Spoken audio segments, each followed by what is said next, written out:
So, sino pamilyar dito?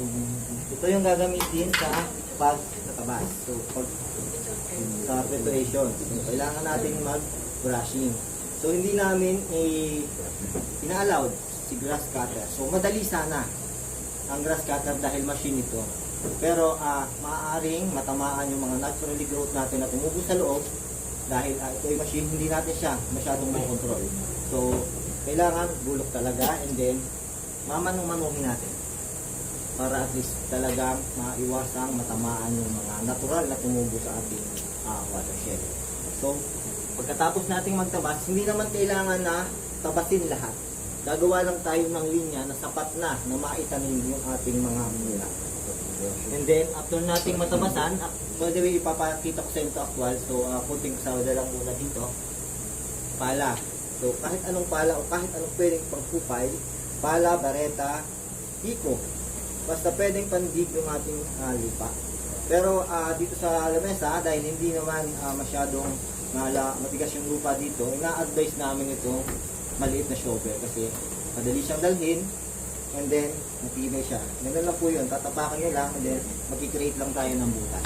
Yung butas ay depende lang po sa laki ng plastic bag ng ating itatanim.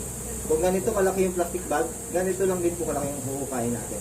Mamaya, ipapakita ko at kung sinong gustong sumubok, pwede natin try. Pero hindi pa tree planting season, kaya hindi tayo magtatanim ng marami. So, yung gagawin natin para lang ipakita at i-demo sa inyo kung ano yung gagawin natin sa June. So, yun. Kung tumanggit ko, depende sa laki.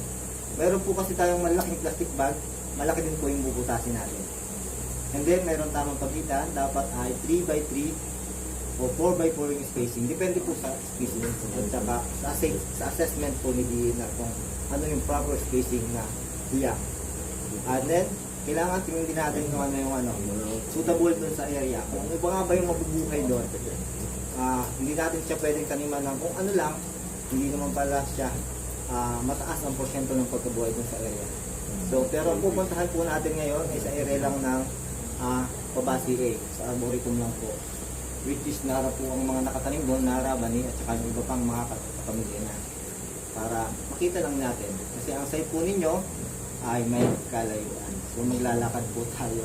Sa actual site po ninyo na inatap ninyo, talagang medyo malayo po kasi yung mga malalapit po na area is adapted na po yun ng mga nauna sa atin. Pero mag-i-enjoy naman po kayo dahil nature po yan.